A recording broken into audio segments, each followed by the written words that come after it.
Two দিশার exam guide. প্রিয় ষষ্ঠ শ্রেণীর পরীক্ষার্থী বন্ধুরা, তোমাদের জন্য এই ভিডিওটিতে আমি আলোচনা করতে চলেছি ষষ্ঠ শ্রেণীর দ্বিতীয় পর্যায়ক্রমিক মূল্যায়নপত্র 2024-এর পরিবেশ ও বিজ্ঞান বিষয়ের প্রশ্নপত্র, অর্থাৎ সেকেন্ড ইউনিট টেস্টের পরিবেশ ও বিজ্ঞান বিষয়ের প্রশ্নপত্র। এই ভিডিওটিতে আমি আলোচনা করতে চলেছি উত্তর সহ, তাই অবশ্যই দেখেই নিতে হবে। পূর্ণমান 25 এবং সময় 50 মিনিট। ষষ্ঠ শ্রেণীর পরিবেশ ও বিজ্ঞান বিষয়ের প্রশ্নপত্রটি সম্পূর্ণ সিসিই পদ্ধতি অনুসরণ করে তৈরি হয়েছে। প্রথমেই দেখে নেওয়া যাক, এক দাগে সঠিক উত্তরটি নির্বাচন করে লেখো। যে কোনো 6টি, এর জন্য 6 মার্ক, প্রত্যেকটি প্রশ্নের জন্য 1 মার্ক করে বরাদ্দ। এবার আমরা প্রথমে দেখে নেব 1 দাগের প্রশ্ন। তামার প্রধান আকরিক, উত্তর কপার গ্লাস। তামার প্রধান আকরিক কপার গ্লাস। 2 নম্বর প্রশ্ন, খাদ্য শৃঙ্খলে শক্তির উৎস, উত্তর সূর্য। 3 নম্বর প্রশ্ন, মানব হৃৎপিণ্ডে কপাটিকার সংখ্যা 4টি। নেক্সট আমরা দেখব 4 দাগের প্রশ্ন ও তার উত্তর। 4 দাগে, জলের গভীরতা বাড়লে জলের চাপ বাড়ে। 5 নম্বর প্রশ্ন, কোনো বস্তুর কাজ করার সামর্থ্যকে, উত্তর শক্তি বলে। 6 নম্বর প্রশ্ন, একটি অনবীকরণযোগ্য শক্তি হলো, উত্তর দেখো কয়লা একটি অনবীকরণযোগ্য শক্তি।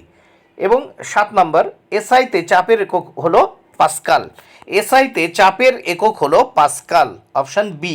এবার নেক্সট আমরা দেখে নেব পরের পৃষ্ঠা এই প্রশ্নপত্রের।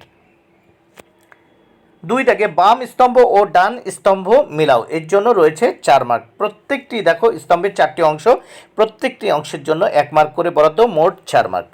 অনুচক্রিকা, উত্তর হবে রক্তকে জমাট বাঁধতে সাহায্য করে, অপশান ডি। এবার দেখো 2 অচল অস্থিসন্ধি, উত্তর হবে অপশান সি, মাথার খুলি।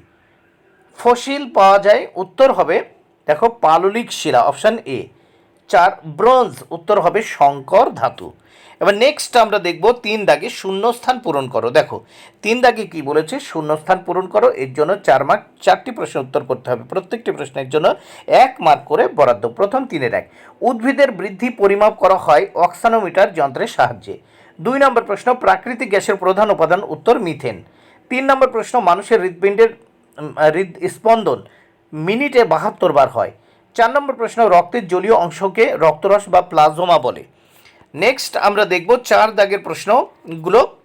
4 দাগের প্রশ্নগুলো, নিম্নলিখিত প্রশ্নগুলির উত্তর লেখো, যে কোনো 4টি, এর জন্য দেখো 8 মার্ক, প্রত্যেকটি প্রশ্নের জন্য 2 মার্ক করে বরাদ্দ। অবশ্যই প্রশ্নগুলো কিন্তু বই দেখে তোমরা পড়ে নেবে। 4-এর 1, লিন্ডেম্যানের 10% সূত্রটি লেখো। 4-এর 2, কয়লার ব্যবহার লেখো। 4-এর 3, পাললিক শিলা কাকে বলে, উদাহরণ দাও। 4-এর 4, রক্তের 2টি কাজ লেখো। 4-এর 5, বার্নৌলির নীতিটি লেখো।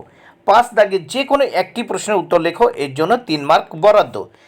দেখে নেওয়া যাক প্রথম প্রশ্ন। 5-এর 1, হৃৎপিণ্ডের অবস্থান লেখো, শিরা ও ধমনীর 2টি পার্থক্য লেখো। 1 + 2, দেখো হৃৎপিণ্ডের অবস্থান এর জন্য রয়েছে, আমরা জানি যে বক্ষের বাঁদিকে বা বুকের বাঁদিকে অবস্থিত, আর শিরা ও ধমনীর 2টি পার্থক্য দেখো এখানে, এটার জন্য রয়েছে 2 মার্ক। এবার 2 নম্বর প্রশ্ন, খাদ্য শৃঙ্খল কাকে বলে। ঘাসফড়িং, ময়ূর, ব্যাঙ, সাপ, বাঘ, সাপ এদের সাহায্যে একটি খাদ্য শৃঙ্খল তৈরি করো তীর চিহ্নের সাহায্যে। বন্ধুরা, তাহলে প্রশ্নপত্রটি দেখে নিলে, ভিডিওটি ভালো লাগলে অবশ্যই লাইক, কমেন্টে শেয়ার করো। Thank you very much, keep watching my channel and my video.